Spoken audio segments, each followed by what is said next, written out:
faut pas éternuer. Hein. T'es sûr que c'est bon? Ouais. Philippe.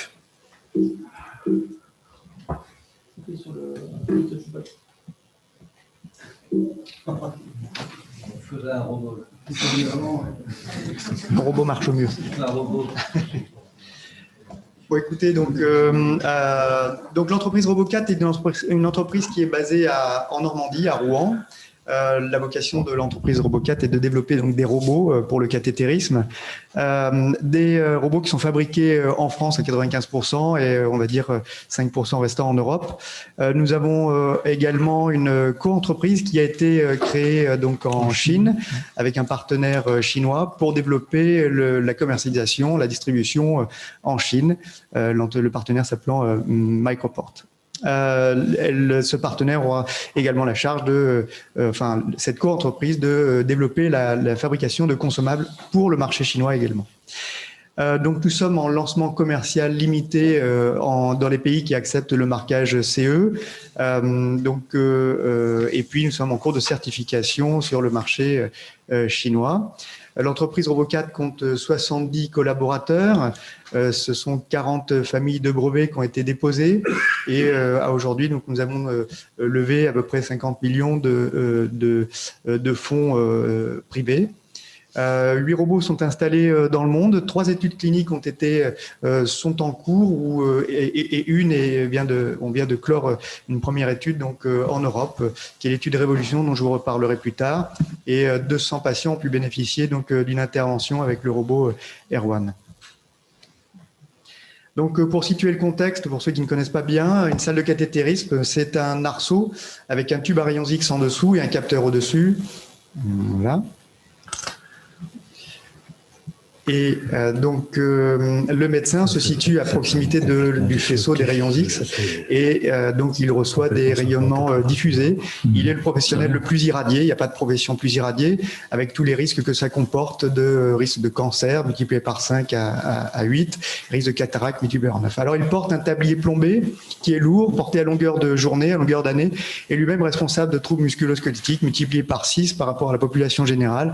Un tablier qui ne protège ni la tête, ni les bras, ni les jambes, donc une protection de toute façon incomplète. Donc nous avons développé une solution robotique qui va permettre de remplacer le médecin à proximité du patient et de pouvoir réaliser l'intervention de façon téléguidée. Alors on parle de robot, c'est souvent un abus de langage. Là, en l'occurrence, il s'agit plus d'un télémanipulateur.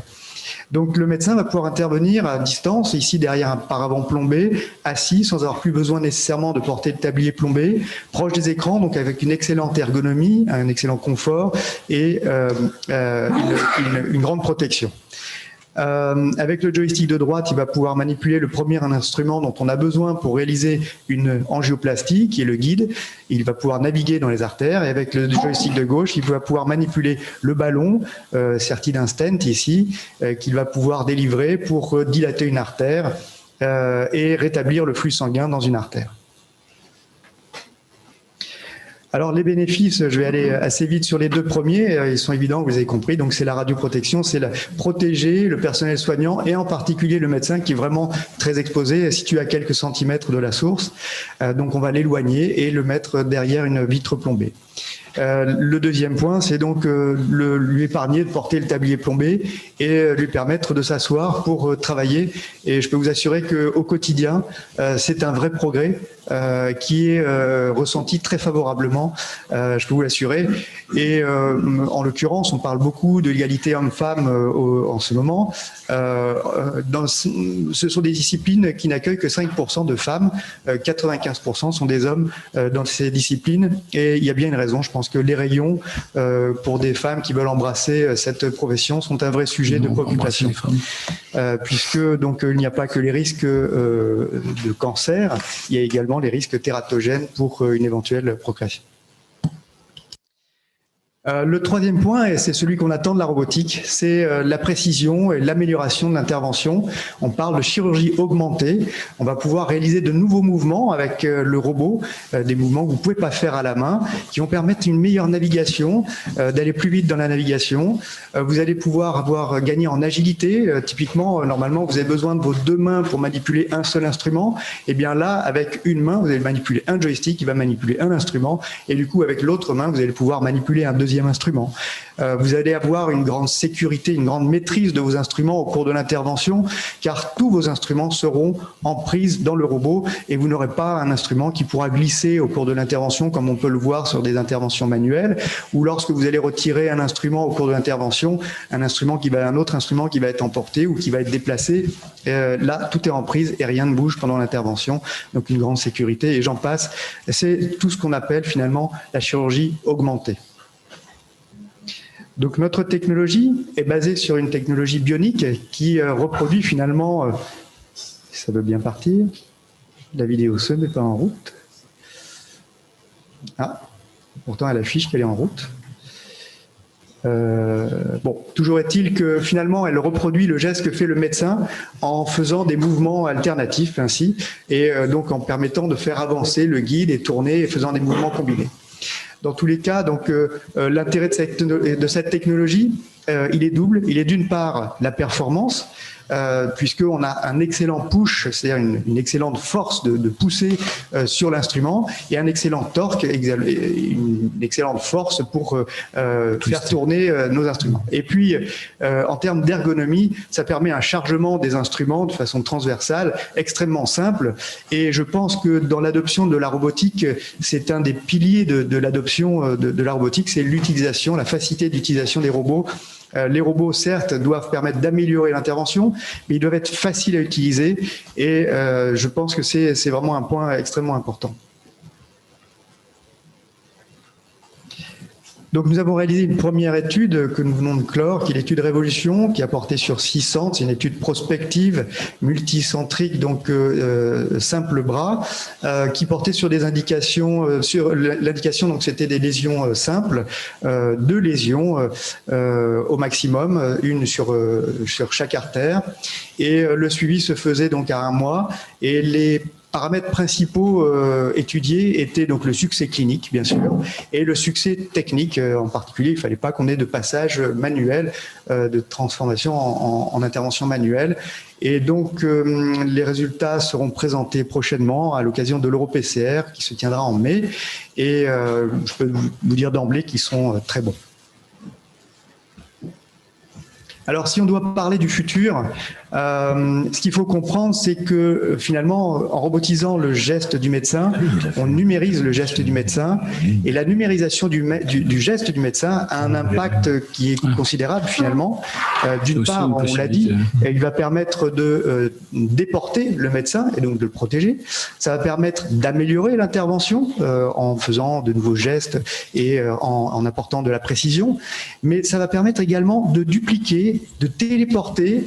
Et alors, ça peut paraître un peu étonnant, mais qu'est-ce que j'appelle dupliquer? Eh bien, écoutez, aujourd'hui, le médecin, lorsqu'il va intervenir, il va d'abord enfiler un tablier plombé, il va aller se laver les mains, il va enfiler une casaque stérile, puis des gants stériles, il va étendre un drap stérile sur le patient, et puis préparer tout son matériel stérile pour l'intervention.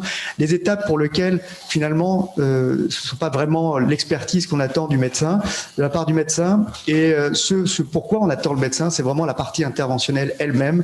C'est là où on attend donc l'expertise de ce médecin. Et donc, si vous pouvez lui épargner tous ces temps qui sont extrêmement chronophages au début et à la fin de l'intervention, eh bien, vous allez lui permettre de pouvoir prendre en charge plus de patients. Et donc, vous allez, pourquoi pas lui permettre de passer sur une autre salle de cathétérisme, puis une autre, et donc prendre en charge, encore une fois, plus de patients en lui épargnant toutes ces phases, encore une fois, chronophages. Et puis après tout, s'il peut travailler sur plusieurs cath labs dans un même hôpital, pourquoi ne pourrait-il pas travailler dans un cath lab à plusieurs dizaines de kilomètres de distance et prendre en charge des patients dans le cadre d'urgences vasculaires. Les urgences vasculaires, vous les connaissez, ce sont les urgences vasculaires hémorragiques ou thrombotiques. Hémorragiques, ce sont les chocs hémorragiques des artères qui saignent, qui sont blessées. Et on peut voir ça, donc ce sont les hémorragies de la délivrance, ce sont les polytraumatisés. Et donc, là, l'idée, ce serait de pouvoir intervenir à distance et d'apporter finalement l'expertise d'un médecin dans les hôpitaux périphériques pour pouvoir prendre en charge ces urgences vasculaires. Et les urgences vasculaires thrombotiques, ce sont par exemple également l'AVC. On sait que le temps est un facteur majeur du pronostic vital pour tout ce qui est donc choc hémorragique, du pronostic fonctionnel, en tout cas en ce qui concerne les AVC, et c'est pareil pour l'infarctus du myocarde. Donc, je pense qu'il y a là des enjeux de santé qui peuvent être intéressants à adresser. Et puis donc les datas que nous collectons grâce à cette numérisation du geste du médecin sont très précieux, vont permettre d'améliorer le système d'imagerie. Le système d'imagerie aujourd'hui, alors que c'est un système d'imagerie curieusement est aveugle, ne sait pas ce que fait le médecin pendant l'intervention. Et donc grâce à la numérisation de son geste, à la robotisation, vous allez savoir exactement ce que fait le médecin en temps réel pendant l'intervention, et ça va permettre d'améliorer ces systèmes d'imagerie. Enfin, nous avons des imageries en 3 dimensions du patient, des angioscanners, qui permettent, avec les fusions d'images, de connaître donc exactement l'anatomie dans laquelle on va évoluer. Par ailleurs, nous avons des modèles numériques de tous les instruments qui existent et qui vont nous permettre globalement, finalement, nous allons avoir une numérisation complète de l'ensemble du cath lab et nous allons pouvoir envisager ce qu'on appelle la navigation autonome et demander au robot d'aller à tel endroit, et le robot va permettre une navigation autonome et d'aller à l'endroit cible demandé. Alors, ce que nous disons, et j'espère que la vidéo va se lancer, nous le faisons, voilà.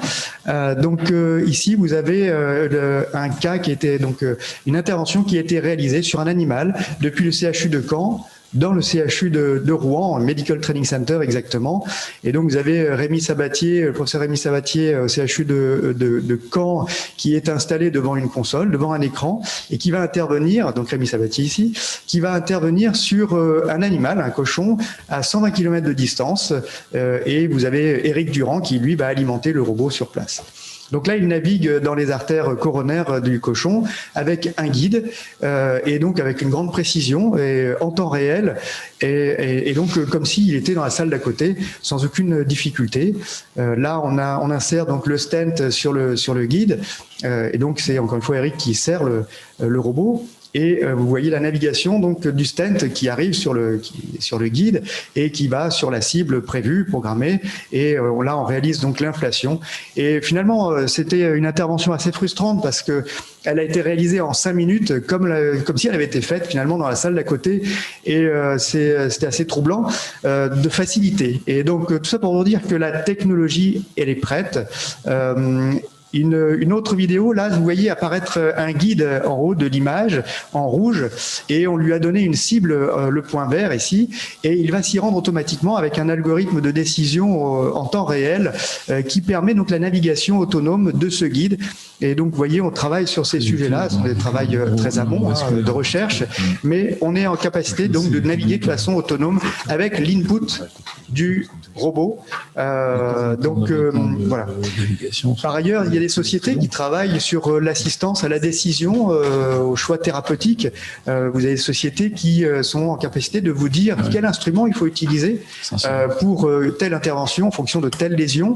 Vous avez qui vous aident à décider la taille de l'instrument et où vous allez devoir le mettre précisément sur la base de reconstruction vasculaire. Donc, je ne vous dis pas la suite, si nous sommes capables de robotiser l'intervention, que nous sommes capables de faire une navigation autonome et que finalement nous sommes capables de choisir quel instrument utiliser, quelle taille d'instrument et où le positionner, je n'ai rien dit, mais ça permet d'envisager un certain nombre de choses. Donc, cette dernière vidéo, simplement de notre robot en utilisation, donc c'était le First in Man en Allemagne. Pas le First in Man global, parce que les First in Man ont été faits à Rouen et à Toulouse en parallèle. Donc là, c'est professeur AO2. Et je vais profiter de cette vidéo simplement pour conclure et vous partager notre vision. Et une fois n'est pas coutume, je partage la vision à la fin, parce que vous avez tous les éléments pour vraiment l'appréhender dans sa globalité. C'est que nous pensons, notre vision, c'est d'améliorer l'intervention. Améliorer l'intervention pour le patient et l'améliorer pour tous avec une proposition de nouveaux standards améliorés pour tous et de les améliorer pour que chaque patient même au cours d'une journée, avec un même médecin, vous savez que le soir, avec le stress et la fatigue, on n'opère pas forcément de la même façon qu'en début de journée, mais aussi d'un médecin à un autre, on n'a pas tous les mêmes qualités, et on sait bien que les patients choisissent leur chirurgien, en l'occurrence. Donc, offrir une même qualité d'intervention pour tous et sur l'ensemble du territoire, parce qu'on veut pouvoir que chaque patient, même proche d'un hôpital périphérique, puisse avoir la même intervention et avoir accès aux mêmes soins que ceux qui sont à proximité de CHU. Voilà. Et puis par ailleurs, notre ambition, c'est quand même de protéger une profession qui sauve des vies au quotidien, mais qui mettent la leur en danger. Et donc je pense qu'on leur doit bien ça. Je vous remercie. Il y a beaucoup de questions, forcément, parce que cet exposé est vraiment extraordinaire. Merci beaucoup. Une question peut-être paradoxale pour vous. Quelle serait la critique que vous émettriez sur votre propre système? Quels sont les défauts? Alors, j'ai pas de critique, j'ai juste de la frustration. C'est-à-dire que j'aimerais avancer beaucoup plus vite parce qu'il y a énormément de choses à développer. On est obligé de faire des choix. Qu'est-ce qui vous manque? De l'argent. Non, mais je pense que les startups, quand on discute avec les financiers, ont souvent tendance à nous expliquer la vie en expliquant que non, ce qui compte, c'est les skills, c'est les compétences, non, le nerf de la guerre, c'est le financement, parce qu'il faut embaucher du monde pour développer tous ces produits, et très clairement, c'est l'argent qui manque. Alors, plein de questions. Maxime Ross. Micro. Qui est Maxime Ross, neurochirurgien, très versé dans le numérique. Voilà, dis-nous. Bonjour. Merci pour la présentation. Effectivement, je pense que ce que vous avez dit résume tout à fait la position de l'entrepreneur, la frustration de pouvoir aller plus vite. Peut-être aussi des fois les difficultés pour lever des fonds quand on est sur une partie hardware, surtout en France. Jusqu'à présent, maintenant, il y a quand même beaucoup de fonds qui vont être injectés. Mais petite question pour donc faire la suite d'Albert Claude, le président, par rapport à la concurrence, parce que j'ai vu le robot Corindus qui était sur de la neurovascu, qui a à peu près les mêmes propriétés, ou est-ce qu'il y a vraiment des différences en dehors du cas d'usage que vous proposez? Alors effectivement, nous avons un concurrent qui s'appelle Corindus, qui a été racheté récemment. Ça s'appelle comment? J'ai pas bien entendu. Pardon, excusez-moi. Corindus. Oui, qui a été racheté récemment donc par Siemens. Donc nous faisons à peu près l'équivalent, mais avec une technologie très différente. Je pense que ce qui est vraiment intéressant dans notre technologie, c'est la facilité d'utilisation. On a, grâce à cette technologie bionique que j'ai voulu vous montrer, une facilité d'utilisation qui est extraordinaire.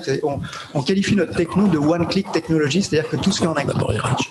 Et alors, vous ne perdez pas de temps à l'utilisation du robot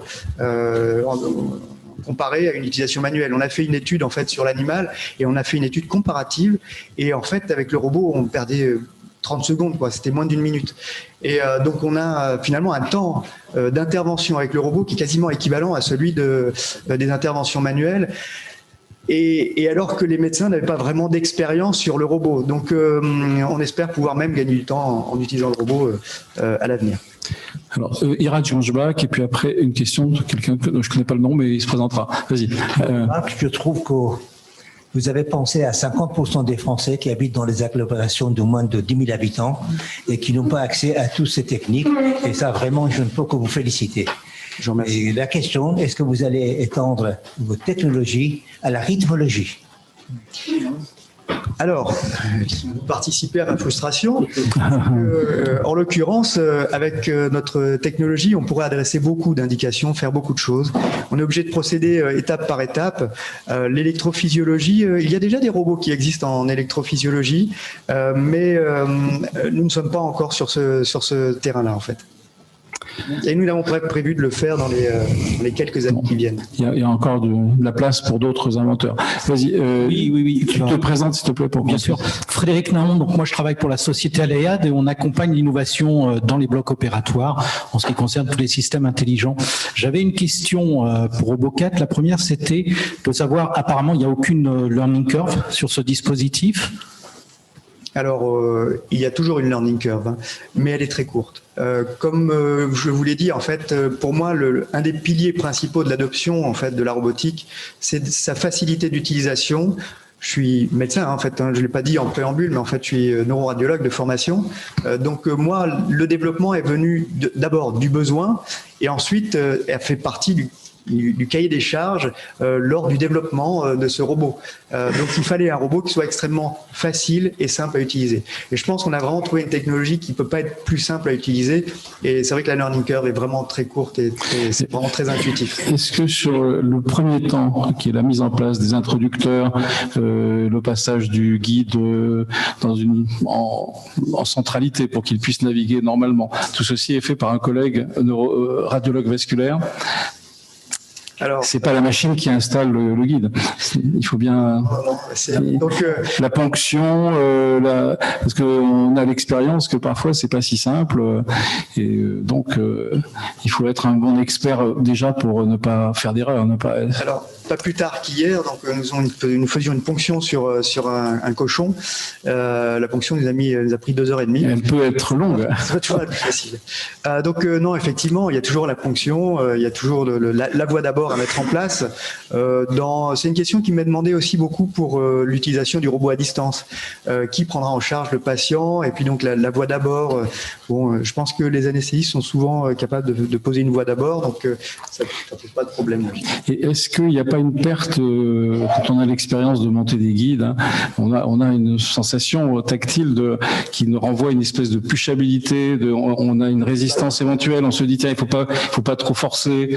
Est-ce qu'on perd pas? Moi je t'ai posé la question, quels sont les risques ou les aspects négatifs du système? Il faut toujours penser être son autocritiqueur en premier. Alors c'est une question que comme potentiel utilisateur je me suis posé d'emblée. Le retour d'effort et puis qu'on m'a renvoyé assez régulièrement et finalement de reconnaissance un petit peu universelle de ceux qui ont utilisé le robot. C'est pas vraiment un sujet parce que le retour d'effort il est très visuel. Le guide est très sensible aux moindres à-coups. Même quand vous disséquez, vous voyez le guide qui vibre, vous n'avez pas le même comportement du guide. Et finalement, le retour d'effort est très visuel. Les manipulateurs qui travaillent avec nous, qui n'ont pas le matériel dans les mains, ils ont déjà anticipé le matériel dont vous avez besoin et tout ce qui se passe, alors qu'ils n'ont pas le matériel dans les mains. Et c'est vrai que finalement, l'essentiel de l'information est très visuel. Maintenant, je n'occulte pas le problème. Nous travaillons malgré tout, mais à mon sens, c'est plus un nice to have. Nous travaillons malgré tout au développement d'une solution qui permet d'avoir le retour d'effort. Ah. C'est une frustration. Merci. Alors, il y a un neurochirurgien. Vas-y, Georges. Des micros. On va demander après à Stéphane Hollon qu'est-ce qu'il pense du système. Une question qui concerne, est-ce qu'il faut toujours continuer à former les jeunes sur les techniques classiques au cas où? Parce que là, on fait du robot en neurochirurgie, on fait du robot en orthopédie, mais ces jeunes-là qui vont arriver sur le marché du travail, les orthopédistes et neurochirurgiens, les cardiologues, les neuroradiologues internationaux, est-ce qu'il faut les former en amont aussi, peut-être à l'IRCAD ou ailleurs, sur les anciennes techniques au cas où? Alors, c'est la perte des habilités, parce que c'est un vrai sujet qu'on observe beaucoup, de plus en plus dans les formations des jeunes chirurgiens qui sont confrontés à la difficulté d'agir dans des cas standards, parce que très souvent c'est remplacé par des gestes interventionnels, etc. Et donc ils perdent. Parce que nous, on est une génération qui est entre les deux. On a fait de l'open, on fait du mini-invasif ou du navigué et tout, mais la génération qui arrive. Mais écoutez, j'ai envie de vous renvoyer la question d'une certaine façon. Vous êtes chirurgien, vous avez vu apparaître la célioscopie. La célioscopie, quand elle est arrivée, ça a quand même été une révolution incroyable. Comment allons-nous faire pour opérer des patients? Et si jamais il y a un saignement, qu'est-ce qui va se passer? Il faut tout ouvrir. Enfin, ça a amené beaucoup de questions. La perte de la connaissance et des compétences pour pouvoir faire de la chirurgie ouverte. Je pense qu'aujourd'hui, il y a par ailleurs beaucoup de simulateurs qui arrivent sur le marché. Il y a des simulateurs qui existent depuis un certain nombre d'années qui permettent l'entraînement. Il y a beaucoup de réponses en fait à cette question qui est très vaste, mais je pense que tous les éléments sont là et je pense que c'est une évolution naturelle d'évoluer vers la robotique. Je pense qu'il ne faut pas appréhender la robotique, c'est un nouvel outil. On le prend et on l'apprivoise, mais c'est un outil qui est là pour vous aider, pour nous aider et nous assister, et qui n'est pas là pour nous mettre en danger et mettre en danger le patient. Je pense que maintenant, c'est vrai que c'est un sujet, mais qui vous appartient et à prendre à bras le corps par les médecins en l'occurrence. Avant que Stéphane, je voudrais te demander quelle est ta perception de cet équipement. Tu es un grand expert donc dans le domaine de la navigation endovasculaire, donc c'est important de savoir si toi tu penses que c'est bien, qu'il faut aller dans ce sens-là. Alors, je pense, comme notre collègue neurochirurgien, qu'on a un vrai souci aujourd'hui de perte de compétences, mais qu'on n'a pas d'autre alternative que d'avancer. En chirurgie aortique, c'est très simple. Les jeunes savent mettre des endoprothèses, savent plus faire de la chirurgie ouverte. Puisque les seuls cas que l'on fait en chirurgie ouverte sont maintenant des cas très compliqués et qu'on ne peut pas. C'est des endoprothèses infectées, c'est différents types de problèmes. Donc, on va devoir avoir des centres, des références avec une vraie expertise dans les techniques mini-invasives et dans les techniques ouvertes. Après, ce qui est très important, c'est d'amener toutes ces technologies on parlait des AVC, d'autres urgences qui nécessitent une expertise, d'amener ces techniques sur place pour pouvoir finalement traiter les patients plus vite et mieux. C'est vrai qu'aujourd'hui, le problème des centres de recours, c'est qu'on a déjà 24 heures dans une journée, c'est un petit peu short. Si en plus on doit traiter les patients ailleurs, mais donc il va falloir du monde. Moi, j'étais ravi une petite parenthèse de voir Éric Durand. J'étais au lycée avec lui, ça fait longtemps que je l'avais pas vu, et je vois qu'il fait des choses très bien. Exactement. Et donc pour rebondir sur cette technologie, clairement, on a d'autres projets en cours. J'ai vu Eric Seyer de Caranx Médical. Il y a plein de projets qui vont dans le sens de ce que vous êtes en train de développer, et c'est l'avenir. Vous avancez très bien. Ça va être une façon d'amener toutes ces techniques très complexes dans tous les centres. Parce qu'aujourd'hui, ce que je vous ai montré tout à l'heure, c'est en ce qui concerne la chirurgie aortique, c'est quelques centres référents. Ce que l'on souhaite, c'est que demain, tous les centres qui font des chirurgies vasculaires puissent faire ça. Donc, ça va être la même chose pour la choro, ça va être la même chose pour la prise en charge des AVC en urgence. Donc, je pense que c'est très important. Votre technologie est manifestement un vrai bénéfice, et j'espère que vous avez trouvé les fonds pour pouvoir avancer plus vite. Quelle est, a priori, dernière question qui fâche? Ça va coûter combien? Le système. Quand on aime, on ne compte pas. Non, je pense qu'il faut pas. Non, mais sans vouloir occulter la question, il faut pas raisonner en termes de prix, si on travaille avec l'agence d'innovation en santé, on va forcément avoir à amener la preuve d'une part de l'intérêt médical, le service rendu, mais également la preuve du coût pour la santé, donc pour les budgets du ministère. Voilà. Écoutez, je pense qu'avec un patient sauvé, vous remboursez plusieurs fois le prix du robot. J'ai fait un patient sauvé. Non, c'est pas l'administration. On n'entend absolument pas ce discours. C'est pas possible. Il faudrait que ça reste entre nous, mais j'ai appris justement de l'administration à l'occasion d'un stage de récupération de points, de sensibilisation à la sécurité routière. J'ai appris que le coût de la vie avait été évalué par des statisticiens chevronnés, et le coût de la vie est évalué en France, et dans chaque pays, il y a un coût différent. En France, il est évalué à 1 million d'euros. Voilà. Donc, à voir avec l'administration, tout se discute. Oui, mais on n'a pas la réponse. Il faut quand même essayer de comprendre combien ça va coûter. C'est surprise pour l'instant.